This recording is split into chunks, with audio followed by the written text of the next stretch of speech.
철저하게 무슨 얘기하고 있어요? 아버지를 회복하라고 얘기하고 있어요. 근데 유대인들이 이걸 알아들을까요? 왜 못 알아들어요? 선악지식. 선악지식으로 만들어내신 분이 누구예요? 아버지예요? 신이에요? 신을 만들어냈어. 그런데 이 두 증인에 따르면 이분은 누가 돼요? 양자 입양을 당한 우리는 두 증인을 통해서 뭐를 깨달아요? 야, 아버지네? 또 다른 말로 신랑이네? 이걸 깨닫는 거예요. 두 증인을 통해서. 그쵸? 선악지식은 생명에 덮이고 나면 더 이상 선악은 선악이 아니고 뭐가 돼요? 생명. 살리는 생명이 돼요. 그래서 어제 우리 밴드에다 제가 동영상 하나 올렸죠. 보셨어요? 제가 올리면 꼭 보세요.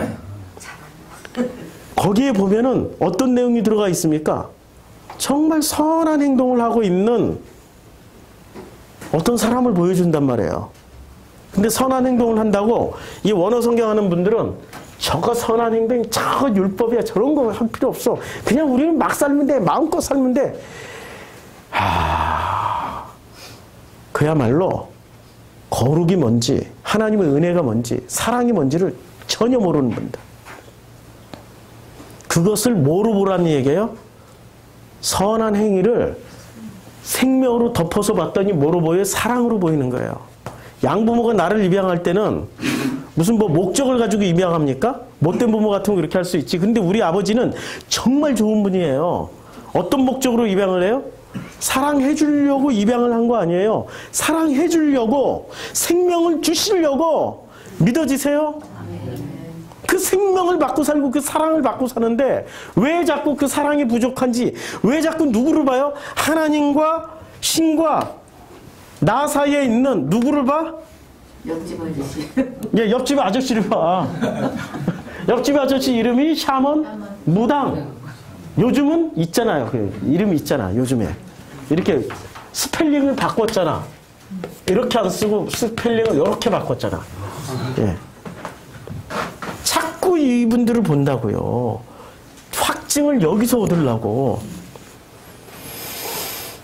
자, 계속 읽어나갈게요. 시간이 좀 걸리더라도 오늘 다 끝낼게요. 자, 이해 못돼. 이제 이해 그들이 물어요. 누구한테? 예수에게 물어요. 내 아버지가 어디 있느냐? 드디어 예수가 아버지 얘기를 하니까 내 아버지가 어디 있느냐?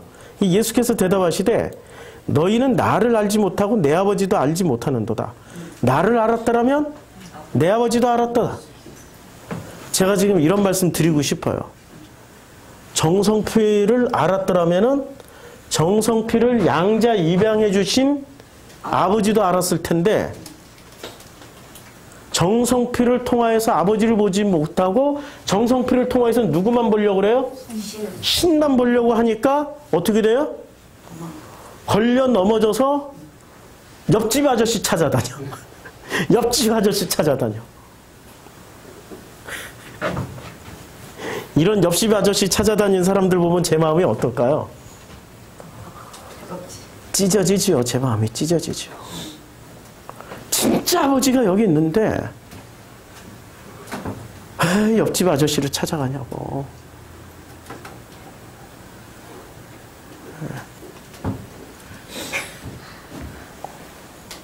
이렇게 이 마음을 전하면은 왜 이렇게 세련되지 못하게 전하냐고. 왜 이렇게 내 마음을 기분 나쁘게 전하냐고. 기분 나쁜 상태로 전하냐고. 그런 거 가지고 따져. 그게 논리 근거가 어디서 오는 거예요? 선악지식. 거기에 선악지식으로 판단하고 있는 거죠. 선악지식으로 판단하는 순간 예수는 아무도 판단하지 않아요. 그렇죠? 그러니까 예수는 아버지의 아들 맞아요. 근데 판단하는 순간 이 사람은 누구 자리를 지금 침범하고 있는 거예요? 신의 자리를 침범하고 있는 거죠. 누구? 아버지의 자리를 차지하고 있는 거예요. 그것을 우상이라고 그러고 이것을 하나님의 이름을 망령되 일컫는 것이고 나 위에 다른 신을 섬기고 있는 거예요. 자기 자신을 신으로 섬기고 있는 거죠. 20절 이 말씀은 성전에서 가르칠 때 하필 헌금함 앞에서 했어요. 왜 하필 헌금함 앞에? 헌금함이라고 번역을 한 게 맞을까요? 아니 이게 지금 과거에는 헌금함이라고 얘기 안 하고요. 과거에는 연보함이라고 번역을 했어요. 제가 이게 개정이란 말이에요. 이 성경을 살짝 바꿀게요. 개역 한글로 8장 20절. 연보궤 앞에서 연보궤를 뭐로 바꿔버렸어요? 헌금으로 바꿨어요. 아니 연보를 왜 헌금으로 바꿨죠? 응? 헌금이라고 해야 헌금을 많이 하니까. 이 8장 20절에 이거는 좀 짚고 넘어가야 될 재밌는 성경이라 8장 20절의 내용을 보면은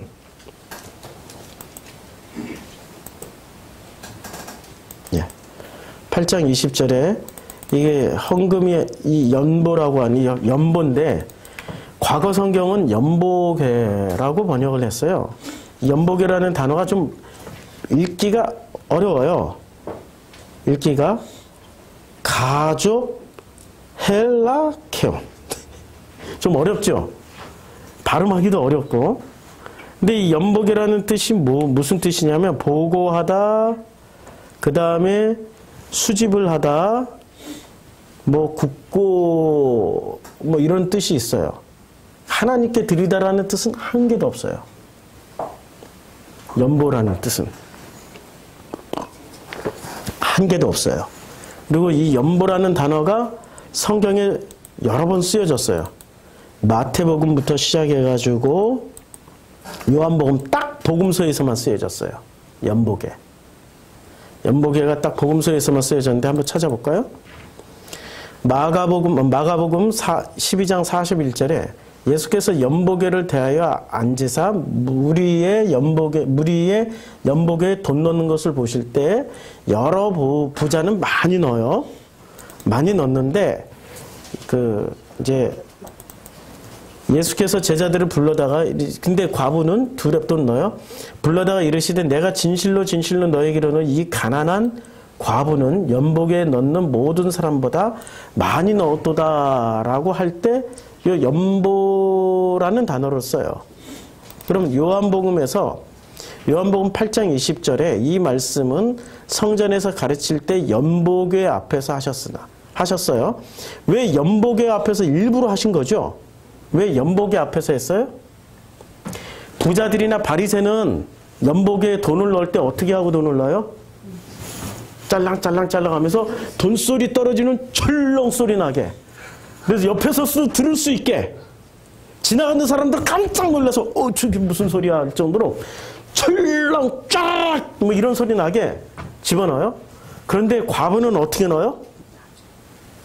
남모르게 2렙돈 떨어져 봐야 소리도 안 나. 2렙돈 이렇게 넣어요.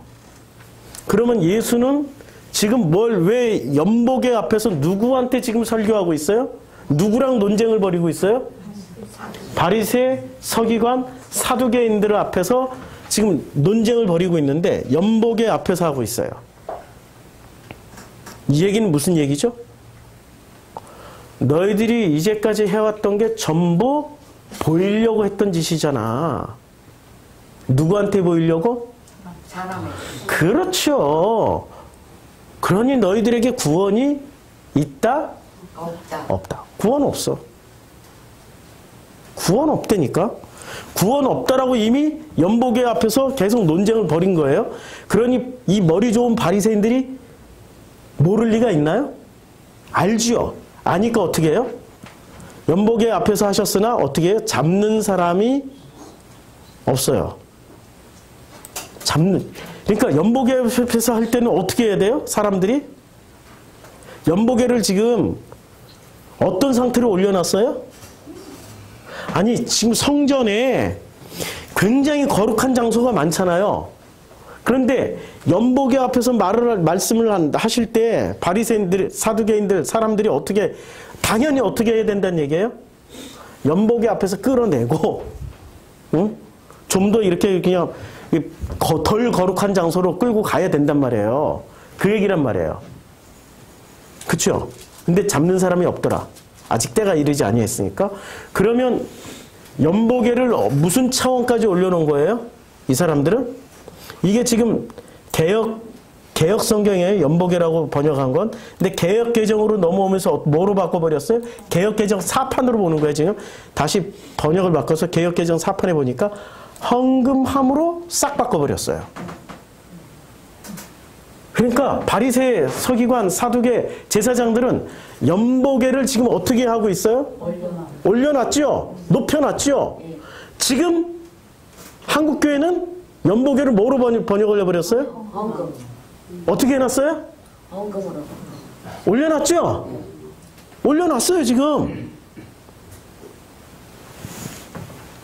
지금 이게 2000년 전 예수님 논쟁, 예수님 대 바리새 논쟁이 아니라 지금 진행형이란 얘기예요. 자, 21절. 그래서 예수께서 다시 말씀을 하세요. 내가 가리니 너희가 나를 찾다가 너희 죄 가운데서. 내가 가. 근데 내가 가고 난 후에는 그때서 너희가 나를 찾을 거야.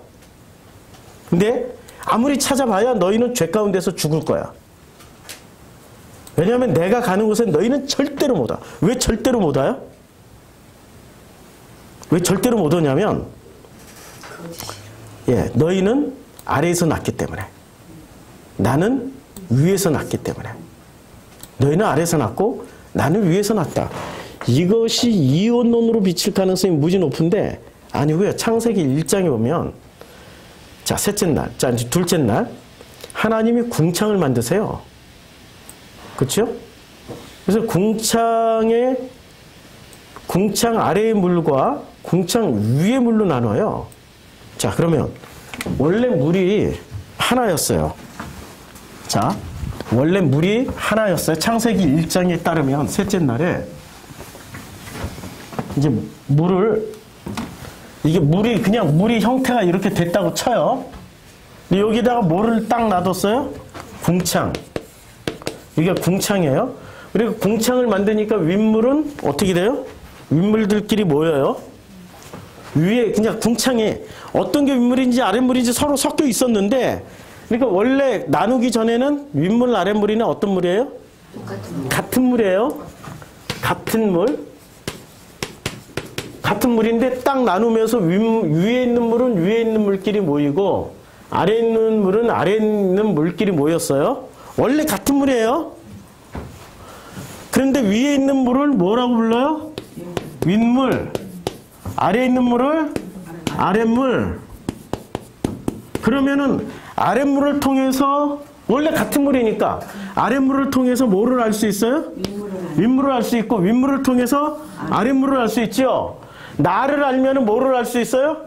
우주를 알 수 있고, 우주를 알면은 나를 알 수 있고, 내 안에 답이 있고 내 밖에 답이 있고. 그런데 내 밖에 답을 찾으러 다니면은 영원히 헤매야 되고, 내 안에서 답을 찾는 게 상대적으로 훨씬 더 쉽다. 왜냐하면 관계 회복을 하는 순간부터 내가 답이니까. 내가 답이라는 게 믿어지세요? 아버지가 거룩하니까 나도 거룩하다는 게 믿어지세요? 아멘. 다시 한번 보여드릴까요? 시간 지나도 다시 한번, 물이 부족해서 다시 한번 보여드릴게요. 아버지가 나라는 존재에 이렇게 거룩을 계속 부어주세요. 언제까지? 영원히 흘러넘치게. 영원히 흘러넘치게 부어주세요. 믿어지십니까? 이렇게 하는데 문제는 요한복음에 요 바리새 사두개인들의 요 뇌구조가 문제야. 이 뇌구조가 자기들은 철저하게 어디에 물을 마시고 있다고 생각을 하고 있어요? 윗물. 그럼 윗물 먹으면 아랫물도 소중하다는 거 알겠죠? 그쵸? 그런데 실제로 이 사람들은 무슨 물 먹고 있었어요? 아랫물 먹으면서 윗물을 먹는 줄 알고 윗물을 먹는 게 아니라 윗물을 혐오하고 있어요. 예수를 혐오하고 있잖아요. 예수를 싫어하고 예수를 판단하고 있잖아요. 윗물을 부어줘도 윗물을 마시지 않고 윗물을 혐오하고 판단하고 싫어하고 있어요. 왜 싫어해요? 안식을 안 지켰다고. 이유는 딱 그거 하나야. 안식을 안 지켰다고. 저 사람 기분 나빠. 왜 기분 나빠? 안식을 안 지켰다고. 예수님이 안 지켰다고. 우리 사이에도 그렇잖아요. 진짜로 믿고 사랑해줘야 되는데 뭐를 안 지켰다고? 내가 열심히 하고 있는, 내가 정말로 잘하는 것을 쟤는 못해. 그래서 어떻게 해요? 판단해버리잖아요. 전부 다 자기 잘하는 거 하나 가지고 나머지를 다 판단해버리잖아요. 그게 누구라고요? 바리새, 서기관, 사두개인이지만 그게 누구라고요? 지금 치면 나. 그게 바로 나라고. 그래서 너희는 아래에서 났고 예수는 위에서 났어요. 너희는 아래를 이 세상이라고 얘기를 해요. 이걸. 원래 같은 건데. 세상이나 우주나 하나님 나라나 세상이나 달라요? 같다라는 얘기예요. 여기서 깨닫지 못하면 하나님 나라 가서도 못 깨달아. 그래서 지금 이 말씀이 중요하다는 얘기예요. 그래서 제가 지금 목이 째져라 하고 외치고 있는 거예요.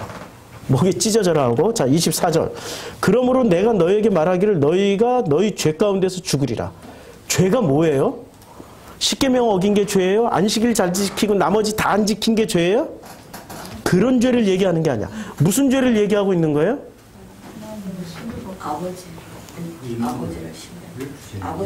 네. 이거 분리를 해버린 거야. 원래 하나였다는 걸 깨닫지 못하는 거야. 이것을 생명이고 이것을 선악인데 뭐만 취하고 사는 거예요? 아버지의 은혜 가운데 아버지의 아들이 되면은 그 거룩 안에 들어가면 생명이나 선악이나 뭐라고요? 보시기에 좋았더라. 품게 된다고요. 누구도 선악으로 판단 안 하고 뭐로 판단해요? 사랑으로. 사랑의 법칙만 있어. 생명의 법칙만 있다고요. 그래서 하나님은 사랑이시라. 그 사랑의 법칙으로만 설명을 가능한 건데 사랑의 법칙으로 설명하지 않고 뭐로? 선악 지식으로만 판단하기 때문에 너희는 죄 가운데서 죽으리라. 그럼 이 사람들이 영원히 찾아다녀. 온 우주 끝까지라도 찾아다니는데 뭐로 찾아요? 선악으로 찾는다는 얘기예요. 내 이웃을 내 몸처럼 사랑하는 한 몸으로. 한 몸, 이게 없어지면 어떻게 돼요 원래? 한 몸이 되는 거죠. 한 몸으로 사랑하지 않고 이웃을 이웃으로, 나는 나고 너는 너로 사랑한다는 얘기야. 이것이 없어져야 어떻게 돼요? 한 몸이 되는 거예요. 이게 없어져야 한 몸이 돼요. 자, 25절. 그들이 말하되 내가 누구냐? 예수께서 이르시되 나는 처음부터 너희에게 말하여 온 자니라. 처음부터 뭐를 얘기했어? 이거 얘기했잖아. 빛이 있어라. 그 다음에 물이 있고 물 가운데 궁창이 있다. 나뉘어라. 이제 물은 한데 다 모여서 묻지 드러나라. 그리고 무태는 생명체가 일어나. 바다에 생명체가 있고. 처음부터 그거 말씀하신 분이세요. 그러니까 우리에게 오신 목적이 뭐예요? 첫째 날부터 일곱째 날로 만드시기 위해서 오셨던 분이 누구세요? 예수란 얘기예요. 그 예수를 통해서 우리는 첫째 날부터 일곱째 날 그 안식에 참여하는 자로 만들어져야 되는 거죠. 여섯째 날은 하나님의 형상으로 만들어져야 되고, 하나님의 형상이 되는 우리들에게는 끊임없이 뭐를 부어주세요?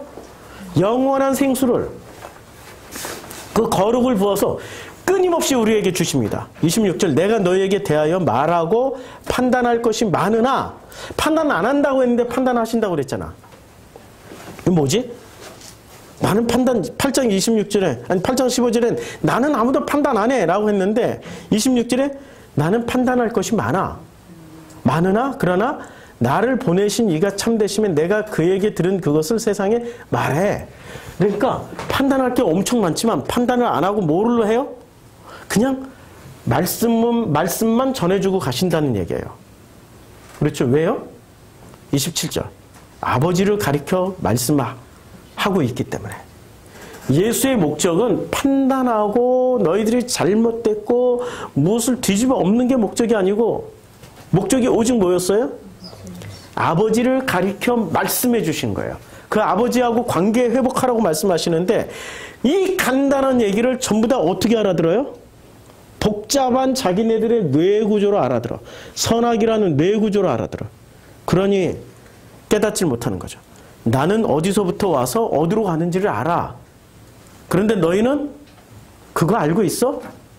어디서부터 와서 어디로 가는지 알고 있냐고. 알고 계세요? 그럼 됐어요. 그러면 주님이 약속해 주신 거 있죠? 영원히 부어주세요. 네. 거룩한 옷을 입혀주세요. 이미 관계 회복하는 순간 양자 입양증명서 혼인서약서 쓰는 순간 그건 혼인서약서는 내가 결제하는 거야. 그치요? 그런데 양자 입양증명서는 아버지와 세상과 체결해버려요. 그럼 우리가 성장했어. 이제 자녀로서 성장했어. 그 다음에 뭐를 계약 체결해야 돼요? 그렇죠. 거기까지 하면은 이제는 계시록에 약속하신